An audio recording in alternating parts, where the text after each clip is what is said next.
Good morning, everyone. This is ฟ้าใส again ค่ะ So this session will be a live session from the WHA group and Kun William from SEAC.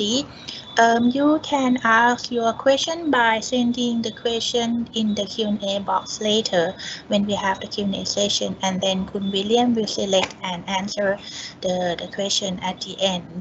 So welcome to our third Investor Club webinar. Post COVID-19 strategy and framework for emerging risks and recovery opportunities. And we will start with our welcome remarks from Kun David. Welcome everyone to the WHA Investor Club webinar, Post COVID-19 Strategy and Framework for Emerging Risks and Recovery Opportunities. During the COVID-19 pandemic, the WHA group has organized many webinars to facilitate our customers in terms of business operating continuity. Communications is the key to convey useful and updated information among our customers, partners, and government. Today, we are honored to welcome back William Malek, Senior Executive Director of SEAC, namely Southeast Asia Center, to outline the strategy and framework for these emerging risks and recovery opportunities.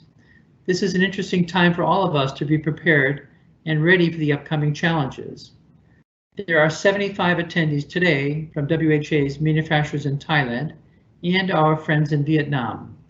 For WHA Group, we have taken numerous activities during the COVID-19 pandemic to support our industrial customers, to allow them to have normal operations without any disruption 24/7. You may find our WHA business continuity plan as announced via our website for your guidelines. William, thanks again for being our guest speaker today. I turn the webinar channel over to him. Be safe, everyone. Thank you for joining. Kun William, now you are on. Okay, can everybody, I'm just doing a mic check and a screen check. Can people see my slides? Can the host just verify that? Yes, we can see your slide and also your video. Okay, and just give me a second here to put this to the side. Okay, I am ready to roll. Good morning, everybody. I have some great news. I'm watching some indicators here. And the good news is if you watch some of the data, and you have to be very careful about this, we'll talk about this later. But if you see this little graph here about Thailand, that line is starting to flatten. And I'm hoping with another 10 days of sobriety, just announced yesterday, that it will start to go negative. The challenge we have is that's good news, and that's positive opportunity for us to think about what's going to happen soon. But as you know, we're in an interconnected system globally. What I'm concerned about just a little bit is Japan and Singapore and Hong Kong, but Japan and Singapore in particular, because you see the numbers are starting to rise again after a little bit of negative sloping.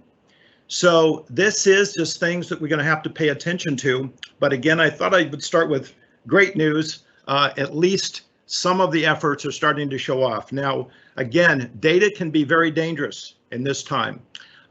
We don't know necessarily if this is even accurate. In fact, most people say it's not even close to being accurate because we're not testing. So this will be part of my conversation as we talk about how do we work through this kind of ambiguity. Another indicator that we have to be paying attention to is the fact that the economy projections don't look good. In context, the banking quote is here on the left, and you can see Thailand, the world economic outlook looks a little bit more bleaker. So again, we have to take data very carefully as we look at how do we move forward, how do we plan and move through this period of turbulence. What I am shocked about, to be quite honest, this morning I woke up and $0 a barrel for oil. I mean, it's very difficult to grasp just how significant this is. This is a leading indicator, as we say in strategy planning. It's a trigger event. Oil at $0 a barrel. You have to really think about this. what's happening, the oversupply in the system. The system cannot take any more oil because there's no consumption of it. So it's shutting down production. It's going to start having whiplash effects. So I thought this would be a good lead in to talk today about how do we look at the future? How do we plan forward as we move into the following weeks? And I like this quote to start off. We don't fear the unknown. We fear what we think we know about the unknown. And so part of our jobs as leaders is to figure out how do we reduce that notion of the future so that we don't have to fear it and we're paralyzed moving into every day as we come to work. So today we're going to talk about why do you need a process to deal with risk planning and understanding scenarios from a business perspective. We're also going to be talking about what kind of framework could you adapt that works in your context to help you design your recovery options and actions that you need to take place. But I will start off and say that the most important thing and the two key issues that you as leaders and managers need to have is discipline and speed. You will see this over and over of research that was done for the last 15 years at crisis centers, is that discipline is key. And I'm going to come back to this several times as we talk about what do we need to do. And this is a mindset on top of it as well. Some of you may have heard of the Black Swan. This is a book, was a New York Times bestseller. And there's great debate in the business world, especially among strategic consultants, as is this a black swan? Some say it is and some say it isn't. The challenge we have, it is such a high impact situation that there are major implications that we would have never been able to predict years ago. So the problem is, even though the health scientists have been talking about this kind of pandemic for 15 years, they've been talking about the potential of this size of health crisis that would potentially impact business. What we didn't know was that it had the ability to shut down entire markets and industries almost overnight. And we'll talk about this. What's the implication of this? You look at airlines, hotels, tourists, etc. And it all has knock-on effects that we are now starting to experience. So the problem is we don't know what we don't know.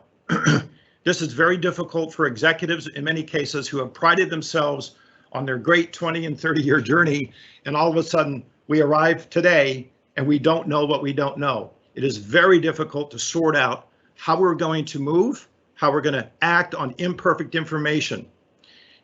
And more importantly, we're going to have to rebalance our resources. We're going to have to know how to start, stop, and continue the things that we've been doing and what we should be doing moving forward. But there are two brutal facts I want to bring up. You know, they say the hard part about leadership in this time is being courageous to tell the truth. If you don't tell the truth, other people are going to sense it out and they're going to start to question where are we going and how are we going to get there. The first one is you need to change your strategy. As we said, there's no business that is not going to be impacted by this scenario that we're under. And number two is there is no playbook. There is no playbook about how to play this out because it's so complex, it's so systemic, it has integral parts that need to be reconnected and essentially reset for things to get back in some form of what they call the new normal, which we'll talk about. So while the implications are massive, there's three questions that we need to think about. What is driving change for our business right now? We're going to talk about how in planning should we be scanning for information of things that are going to impact, and I'll be sharing with you examples in just a minute. Who do we need to be connected with? Who are your stakeholders? Customers, suppliers, contractors. We need to make sure that we know who they are and how we're connecting with them, because as a system, we need to survive as a system in order to move forward. And then the third question is, how do you act right now? Not 5 weeks from now, not 2 months from now, but how do you act right now to stabilize and grow your business? So these are the three questions we're going to ponder. I want to start off with a quick journey story for you. I was actually inducted into the United States Navy. I went in and tried to apply my skills as a nuclear engineer. I was fascinated by submarines, believe it or not. How do submarines exist in deep depths for a long period of time? And during that time, when I was 19, believe it or not, I wasn't watching Netflix, that wasn't around. I was actually reading systems reliability, operational books. And this was just my passion, as it turned out to be. But the good news is I did not go into the United States Navy. I actually went into the corporate world. And for about 20 years, up until the point that I moved into high tech, I was involved with doing novel, disruptive innovations in the energy business. What caught my attention in the early 90s was another major inflection, disruption. It was called the internet. And so I went back and I decided I have to retool, restudy again, go get another degree. And this time what I decided to do was to apply my systems reliability studies on how do you keep data centers up. And many of you know who have had in the past data centers, mission critical data centers like banks and so forth, need to run those operations at what we call 99.999. We call that 5 nines in the enterprise risk management business. And so what I did for many years for Sun Microsystems globally is I taught essentially IT architects, executives, how to plan and execute enterprise risk management strategies. And this is a cube here. Some of you who are in this practice know this. This is the COSO cube that's been around for many years. And essentially, out of that experience of helping organizations understand how do you plan for major disruptive events where you need to keep your data centers online on a 5-9 basis, I essentially began to home in a practice that ultimately led me to Stanford University, where I began to apply the same concepts, but in the context of both strategy development and large infrastructure projects. So this is just a little bit about my background, and what I'm going to share with you is predicated upon this knowledge and this journey that I've had over 35 years. The question we've got to raise now is, why do we need to plan and manage the disruptions? Well, as you can see here, the bullets on the left are the obvious. There is just good common sense at this point. If you haven't had a risk management plan, do you have time to develop a full plan? No. But what you need to start doing is using a process to understand the risks that are in front of you. If you don't actively mitigate the right risk, and I emphasize the right risk here, they will actively attack you. And for some of you, your businesses are at threat right now. You're considered to be, if they say, DEFCON 5. You've got to act in order to understand how you're going to survive. So in the last 2 weeks, I've been meeting with executives, CEOs, and I've asked them this question. On a scale of 1 to 5, how well prepared are you to deal with the COVID? And notice that I'm asking for the next 30 to 90 days. I'm not talking about 1 year, 2 year. I'm talking about right now, essentially.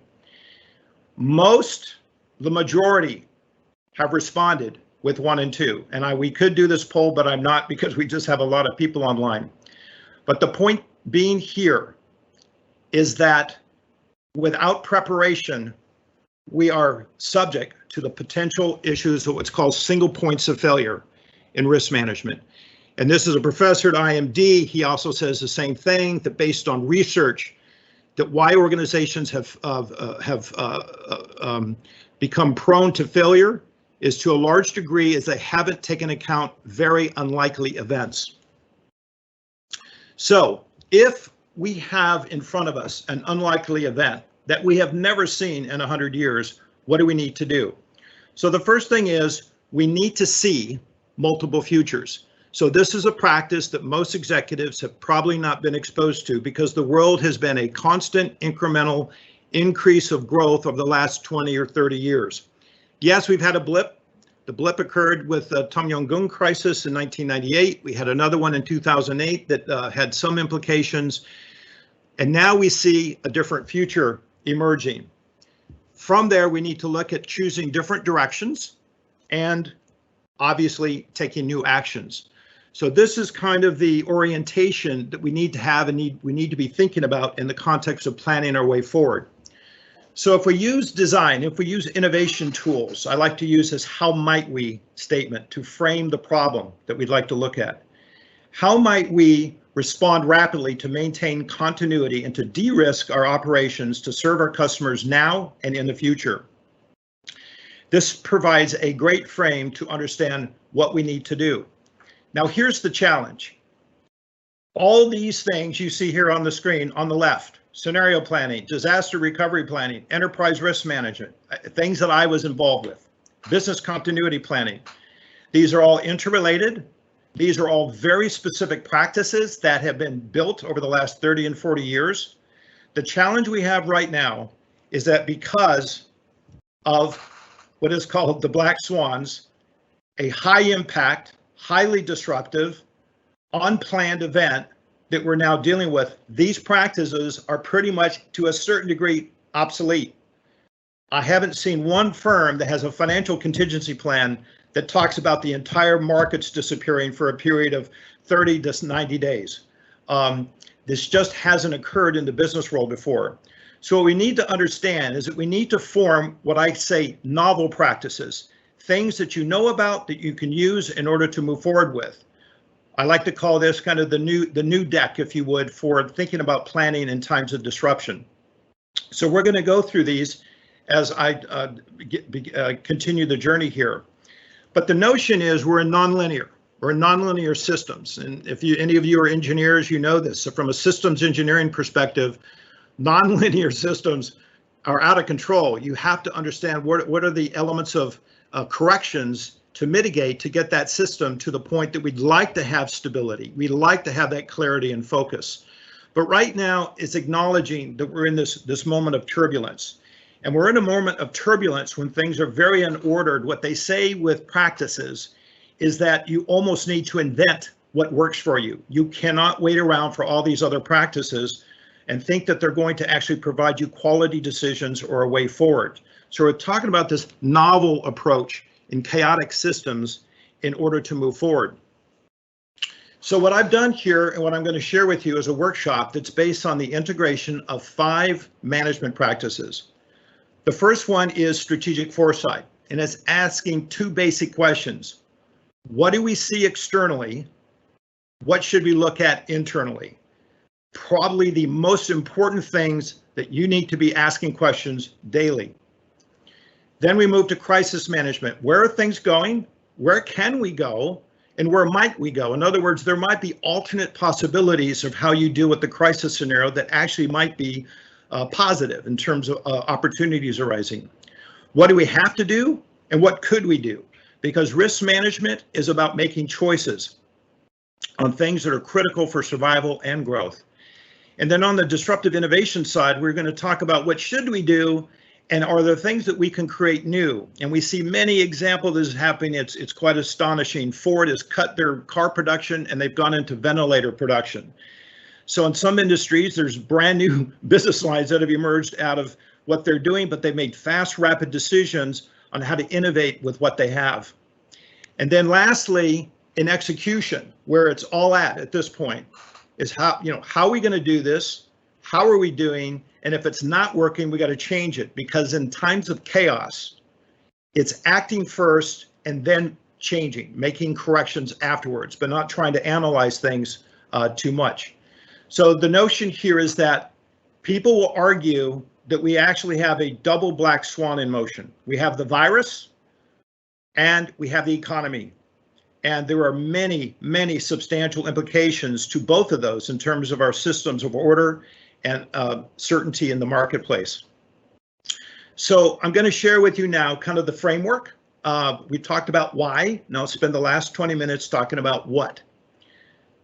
This is a sprint based on those 5 management practices that will help you fast track risk identification, scenario framing, and a creative approach to recovery, along with fast execution. The first part of the framework is the discovery phase.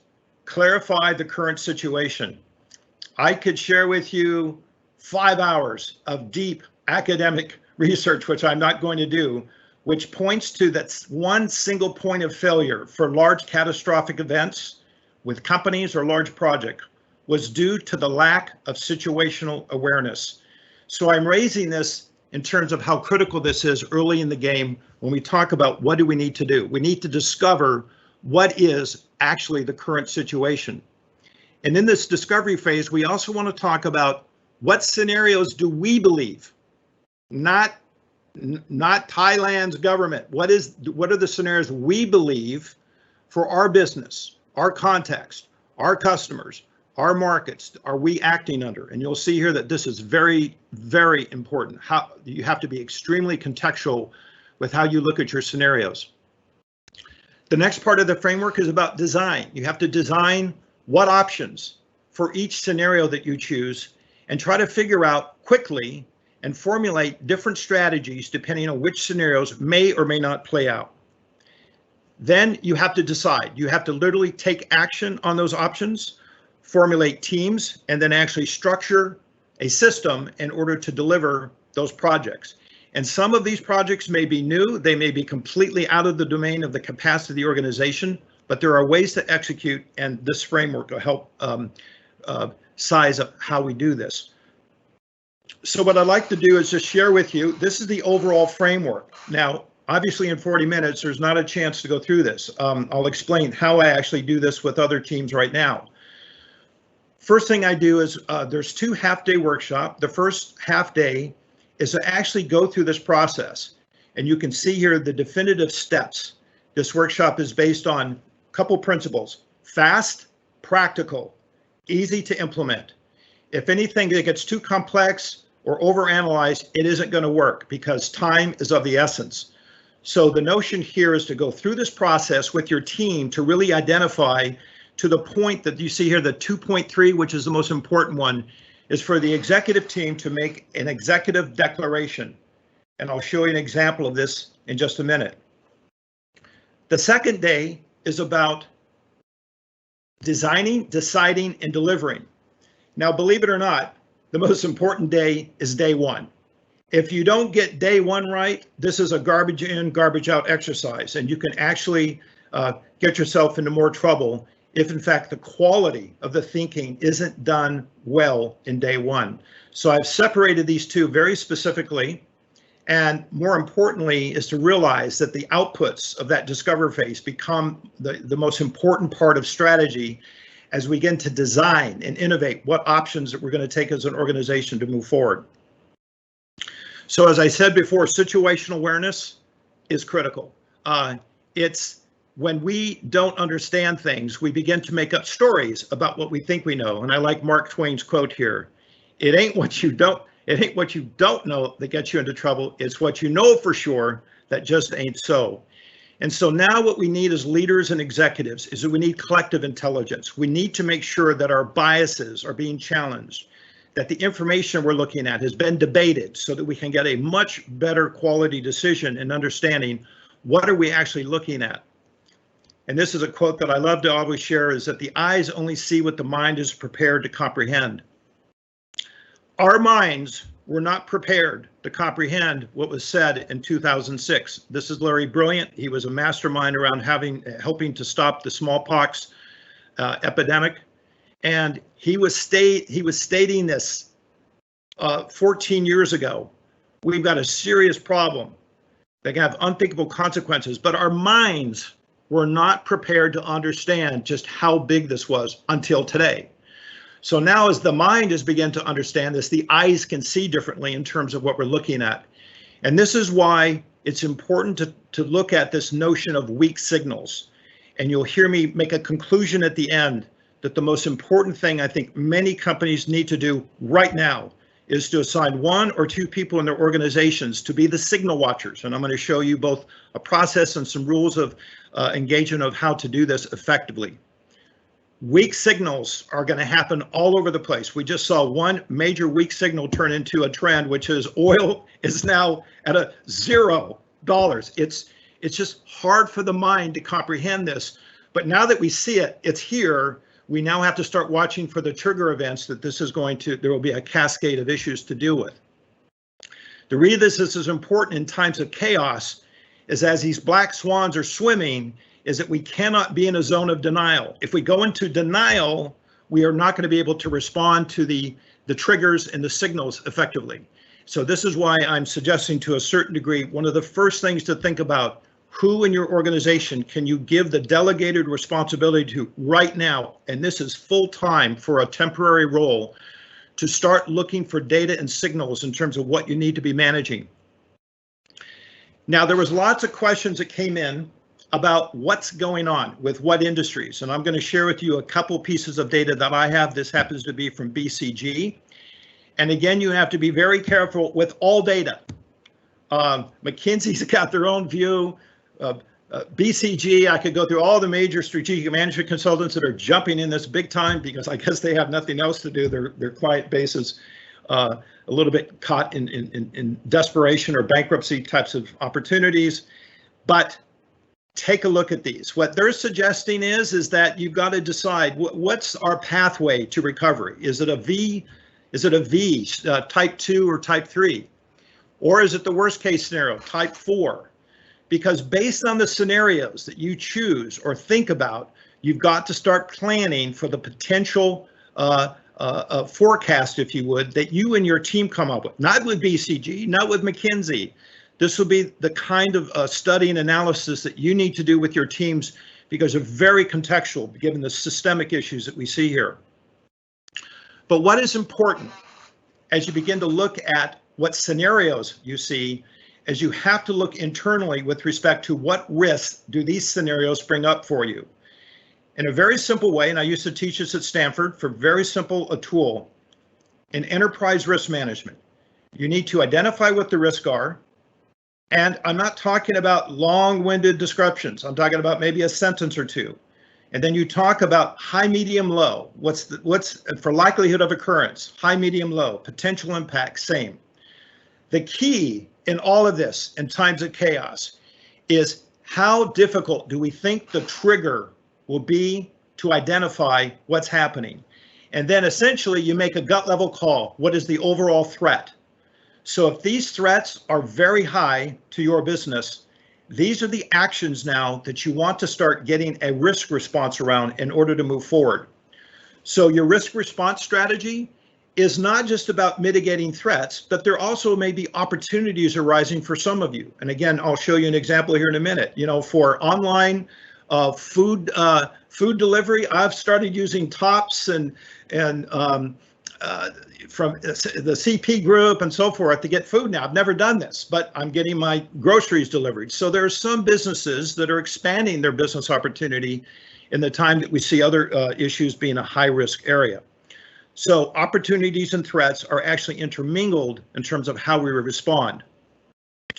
Now, this again is the courageous discussion you have to have. One of the things that we need to know, and this is a different view, this comes from the Board of Innovation. When you talk about impact of risk, you have to talk about, well, where will these risks occur? What industries are they going to occur in? What industries do your products and services flow into in the global marketplace? What kind of impact is it going to have? How long will those impacts be? And as you can see here, as we talk about various industries, you can see at the top, oil and gas, tourism. Now, oil and gas may have just moved into the catastrophic category. I don't know. But I'm sure that as of 2 weeks ago, there was probably not a scenario of talking about oil at $0 a barrel. I think the bottom end part of that market at the time 2 weeks ago was $20. So even now we see how dynamic this becomes in terms of understanding, sizing up the risks, understanding the impact, and keeping it simple, but also understanding what industries are in fact in motion to be in trouble. This is another diagram from another management consulting firm, just to give you a sense of this. Obviously, tourism is going to get hit hard. We're going to see major bankruptcies occur. I think this morning, Virgin Australia announced they're going into administration. Airlines, retail, they require people to go out and shop. You can see the various areas of opportunity here.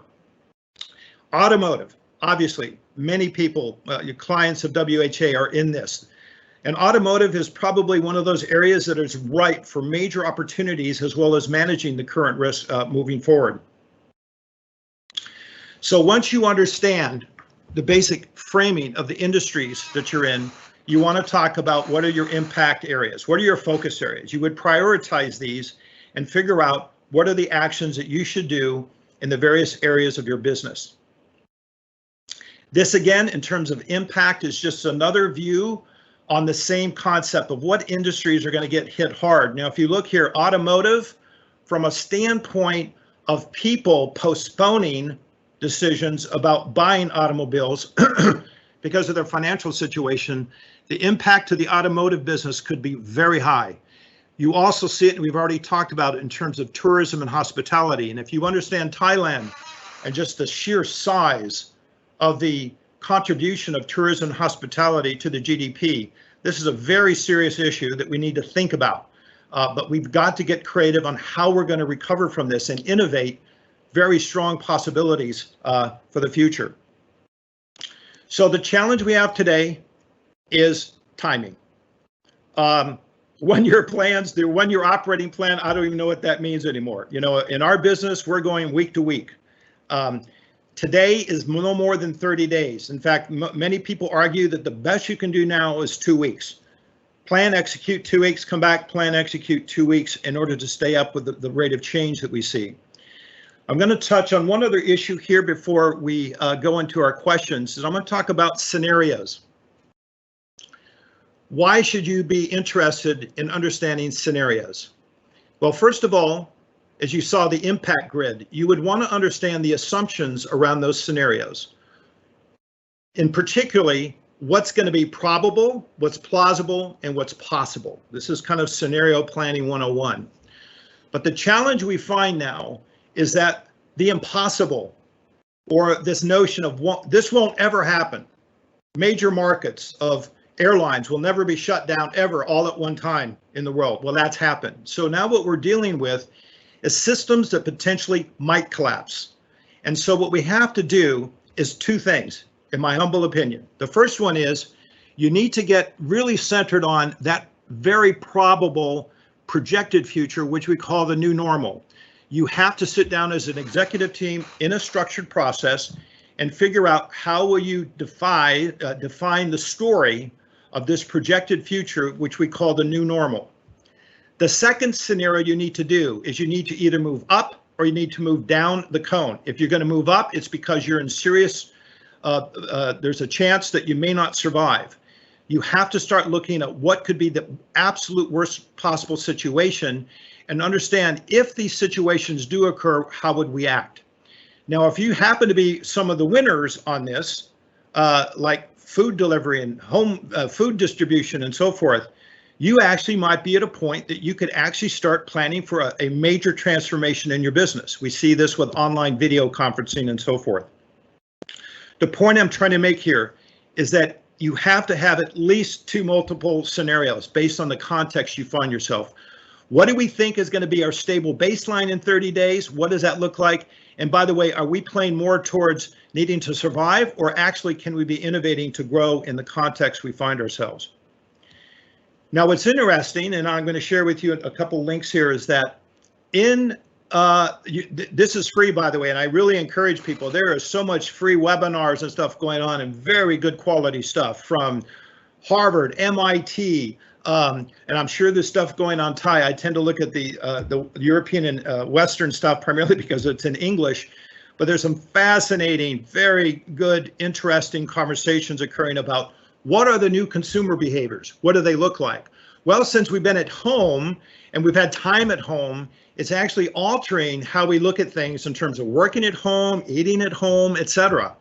And in my situation, actually, it's been very positive. I mean, I really see how I'm going to alter my life and my behaviors based on what's occurred being at home with my family and so forth.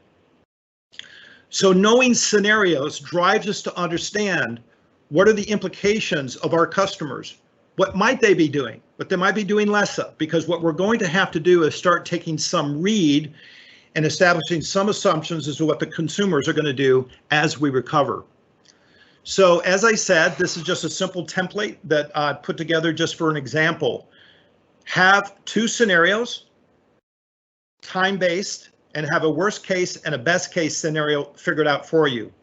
And you will all get these slides at the end. I'll give you a chance. I should have mentioned that. I apologize at the beginning. You'll have a download link and all the slides you'll get. You don't have to constantly take photos of the screen. You'll have the whole PDF file, and feel free to use all of this, adapt it, change it, whatever. And again, as I said in the beginning, the most important thing you can do is establish what is your executive declaration and clearly communicate this to your workforce. What is scenario 1 and what is scenario 2? What are the assumptions and what triggers does everybody need to watch in order to keep the business viable moving forward? There were questions that came up from the group about what are the signals of recovery. This is probably a 4-hour conversation, but I've thrown a few up there. This is Deloitte's point of view on what we should be looking at globally. Now, obviously, this has got a little bit more of a North American bent when you talk about the leading indicator of existing home sales. But I think from a financial perspective, you can also understand that we have to realize what signals, what are we scanning for, and doing this daily, reporting this back to the executive team. As I mentioned in the beginning, I consider this, hands down, number 1 in discovery phase, the ability to put a small group of people together and begin to scan for information. What triggers do you need to watch for based on your risks that are critical to your business? Look at Twin the Market, go to these seminars, do keyword searches, be tracking daily dynamically. I have Google search now on every hour. It's pushing stuff to me in very specific keywords that I want to know about that's being posted, either scholarly or news or whatever. The point here is that you need to have a collective intelligence system or process that's simplified, but it's feeding your management decisions to move forward.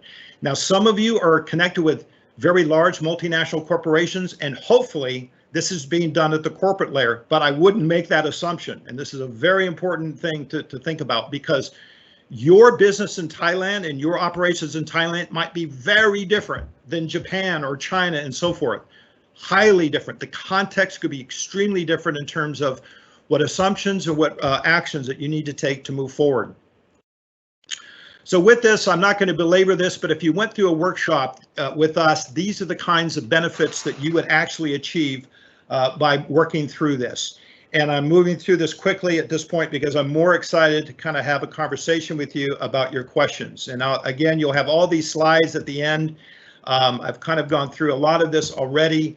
I will say one thing that SEAC is wanting to offer our client base and new clients or whatever is an opportunity to engage with us on the understanding that while we have process, what's probably more important is my mindset as a leader. Am I being agile or non-agile? And as you can imagine, right now, we need the highest level of agility as leaders and management team in order to manage this process on a dynamic basis. So this concept of agile leadership, and some of you have actually been with me at previous seminars at the SET that I presented in last July, was all about agile organizations, agile leadership. This is something that we have taken very seriously at SEAC. And essentially what I say is the way to beat a virus, you've got to be agile and smarter than the virus. And if you look at here at the photo, the virus is actually fairly symmetrical. It has high degree of mathematics and it's very complex. But in order to deal with that, as kind of a metaphor, we have to have this capacity for dealing with disruption and ambiguity in terms of our ability to learn quickly. Our agility to learn, to adapt to change and so forth is what's going to make us successful on the outside of this. I won't belabor this, but in our agility model, we have 4 domains that are assessed: results, thinking agility, your interpersonal agility, and your change agility. We've worked with a major international firm called PSYTECH with a very robust and very well proven framework for assessing. And my offer to you today as trying to give back to the community is we really hope that you're successful in your journey forward. And we have a complimentary assessment for you for this agility, leadership agility assessment. And at the end, you'll get a QR code you'll download. And if you give us your information, we're happy to send this to you. You take the assessment. It takes about 45 minutes. And then it's followed up with a 30-minute debrief with you to kind of think about how do I as a leader, where are my strengths and where are the development opportunities I need to look at to move forward. And again, this is just kind of the assessment tool that we use called PSYTECH International that's globally recognized. It's in 20 different languages, and we think it's really just profound. I've had mine done, and it was just eye-opening at one level, but also confirming that yes, I've been doing some things right in my career.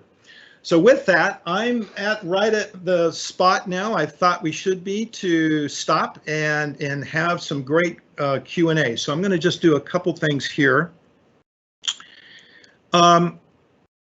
There were questions that were sent in before, but before I do that, I need to get up my screen here and just give me a second.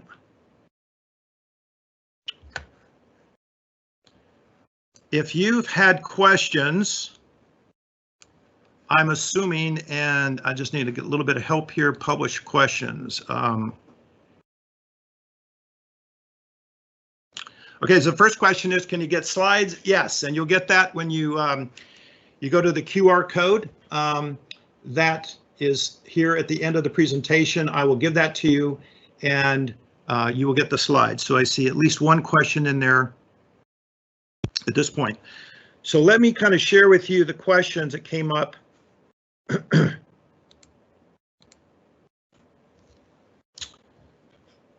What will be the leading indicators to understand the new normal? First of all, I think we don't know the new normal. So then the question becomes what are the indicators that we need to understand to create the new normal? When we think about innovation here, this is a chance for invention. This is a chance for imagination. And I think many of our companies are at the moment now, we're going to have to imagine entirely new opportunities that we've never seen before. And I mentioned, Ford, all of a sudden, manufacturing ventilators. What kind of economic crisis should we expect for 2020, and which will be the most affected businesses? I think I've shared with you some of that. Again, this is developed not to scare you, but to be honest and straightforward with you. I think the oil and gas, the tourism, and hospitality business are going to be the most affected in terms of depth and recovery time. You can imagine, I think the cruise ships are going to have a serious difficult time. There were so many people impacted by the result of going on a cruise. I can honestly say I would not take my family on a cruise anytime, probably for the next 5 years. But that's just me, right? But these are the kinds of impacts. Do you expect any collapses of financial institutions? I'm sure it's going to happen. I would be shocked if it doesn't.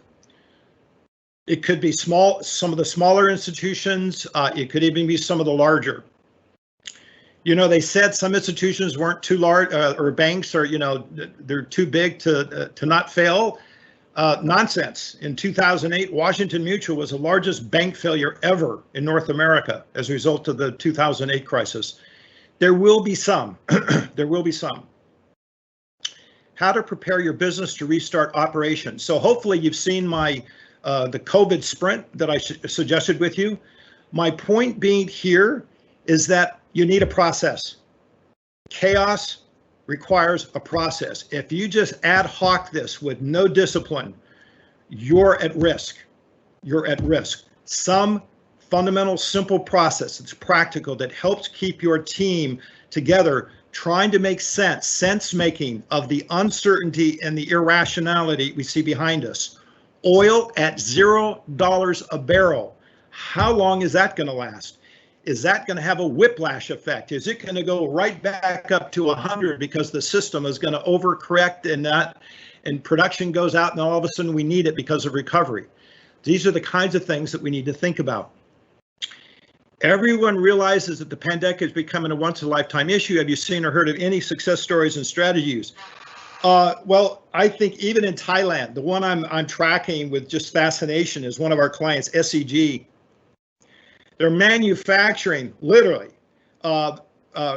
inspection rooms for medical doctors so that they can be protected between themselves and the patient, but not lose that personal touch but allow them protection. So their buildings and construction department has come up with just some amazing stuff. Shields that the doctors can use, made out of a plastic kind of polyethylene approach, where the box can be put on the patient, but again, protecting the medical doctors.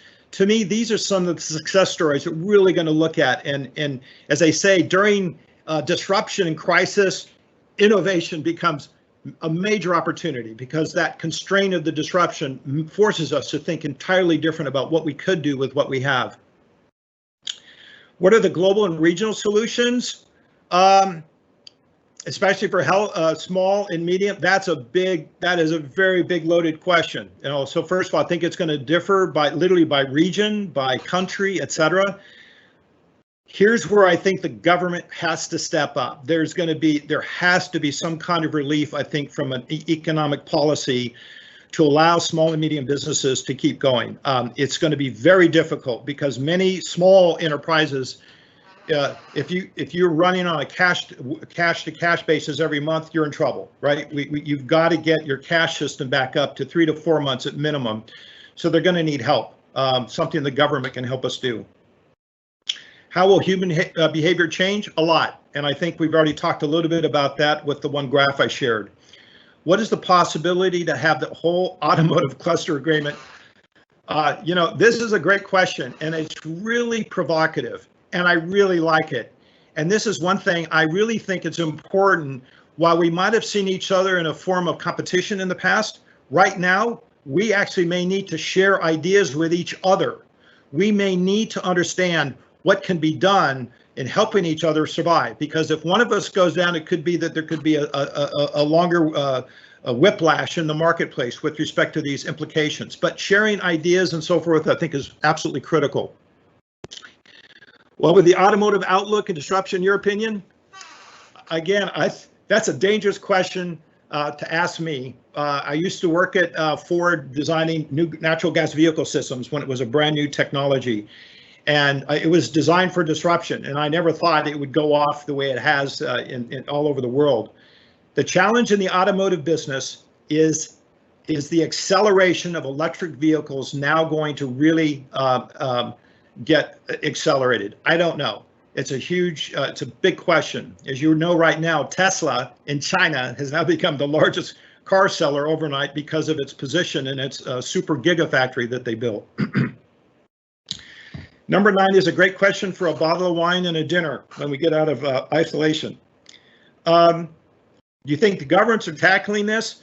Look, my father told me 2 things growing up. You will never get to heaven talking about politics or religion, and I'm not going to start now. So I'll leave that to you who are hopefully have corporate relationship departments. I don't have access to those conversations that are going on. I know the government is trying to reach out to businesses to really understand how to collaborate and solve this problem. And to what degree they're able and successful, I think the time will tell. Is there a good practice for non-face-to-face consultation in the banking industry? If you're talking about doing virtual workshops, I think it's almost, you can do that in any industry with respect to tapping into things. People, process, problem solving, all of this can now be done remotely. Some better and some worse, depending on the tool chest you have. We do this at SEAC right now. We are nothing but non-face-to-face. We're all virtual. We're all at home, but we're working every day in the virtual environment. What will be the opportunity for business and industries benefit the new normal? It's another great one. I think this is the whole issue of the opportunity of innovation and projecting. What are consumers going to be doing differently? The new normal is how will consumers change their buying behavior? So that's the short questions or the short list of questions. And then I'd like to just raise, there were questions about what WHA might do and what can they do in this situation. And I'm hoping that if I can see my board here, I'm asking WHA to come back into this conversation, but I'm sharing you with slides because I think this is a very valid question. As you can see here, Dave, are you there? No. Hello, Kun David. So let me just, yes. Okay. If not, I can help you if you want. Okay, please help me because I just clarify this and there's 3 slides and I'd love to hear your thoughts here. Okay, I'm Sia Pat from WHA. I would like to share you for the question that's come up from the floor about the WHA measurement during the COVID situations. Yeah, we have to set up a crisis management team, yeah, to assess and initiate and also ensure for the all coordinator to remedy of the action that we gonna face with and help to our client. Yeah, for the next slide, we do have the plan just to make sure that the business is still continuous. Yeah, and we aim to protect the operation and disruptions of all those gonna delivery from our client and supply chain for in terms of their product and services, because we are the industrial estate developer. We have 10 industrial estate in Thailand, and also we have another one in Vietnam as well. So we have our BCP plan that have a backup system to separate size of our WHA team, and also we want to make sure that all the utility and services, especially for the water services, that have been get a good taking care, and we can deliver those kind of utility services to our manufacturing client. And besides that, we do have a support team in terms of how to facilitate and make a inventory to make sure that we don't have any disruption during the operation of our client. And for sure that we are follow with the platform of the WHO and also the other organization in terms of how to protect our workforce and health of our client, supplier, and even our employee ourselves. Yeah. And the good point is the communication is the key. So we turn it to use all the virtual meeting and use our drone system to help to investigate their work progress during our client that the investor or the new investor that cannot come up to see our size preparations. So this kind of help is very, I mean, the tool, I mean, is quite well prepared, and we all accepted for this, and it's not disrupt our business at all. So the team operation have been separate shift rotations, and we try to help our client in the 24-hour operations. Yeah. For the employee point of view, yes, of course, we would love to protect all of our workforce here, and we have many programs following the government agency, and also to make sure that our people is still work peacefully. Even they have a split team to work from home. We have the traveling restrictions at the day one that we have heard about this kind of crisis since early of March. So our management team have set up the crisis management team, as I say earlier, and prepare for all those kind of facilitator to our employee, no matter it's going to be the communication tool or the e-meeting or check-up point, even from our visitor themselves. And we try to have the two workload of the corporate function department and also the operation team to ensure that everyone still work and to help our client all the time. Yeah, you can find our more detail by the slide and also our website as well, because we have post everything in our website via the wha-group.com. So if you have any more questions, you can come and join us. I turn back to Kun William. Thank you. Okay, Khap Kun Khap. Thank you for that. It's always good to know that you have other support systems in your ecosystem to take advantage of. So we're running close to the top of the hour in a minute. Please, at this point, take a photo of the QR code. As I said earlier, this will allow you to get the PDF file that we'll send to you. You can download, as well as registering for the free leadership agility assessment. This is essentially about a 5,000 baht offer that we're sharing with you to give back to our community that we've worked with for many years. I strongly suggest if you really want to get some insight and become far more self-aware as an executive or a manager, it's fantastic. I've taken it myself. It doesn't hurt. It's very good, and we have excellent expert assessors on our side that do this work with me here at SEAC. So we're looking forward to reconnecting with you. At minimum, if you would like to engage in the leadership agility assessment, and assure if you'd like to contact me directly, there's the email. So I'm assuming all of you have got the QR code, and I'll just hold there for a second, and I'm just going to stop, and we're just going to open this up. I think I'm looking at questions that might be in the Q&A. Any additional questions? If you have any additional questions, I'm looking at this on my screen. Did we want to open the mic up at all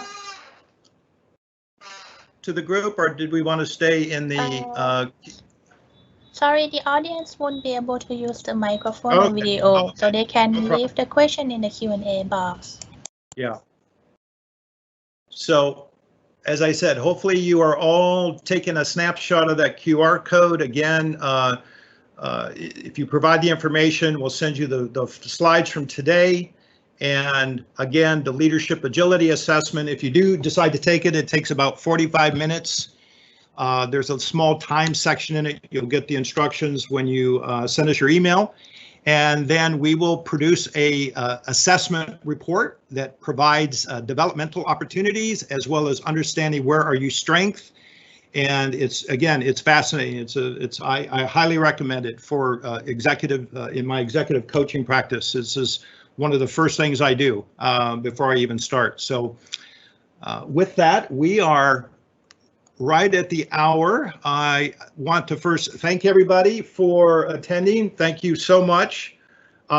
It's been my honor to be with you. I hope that you will all be well, be strong, never give up. I mean, never, ever give up, even though it looks bad right now. So with that, I'm going to go ahead and close my comments for this 1 hour session. Thank you so much. And thank you very much, Kun William and Kun David, Kun Siapat, and thank you for all the participants who joined us today. Later, our team will send you the email with link to this video presentation, maybe perhaps within 2 days. So I'll have a good Tuesday, and we hope to see you next time. สวัสดีค่ะ สวัสดีครับ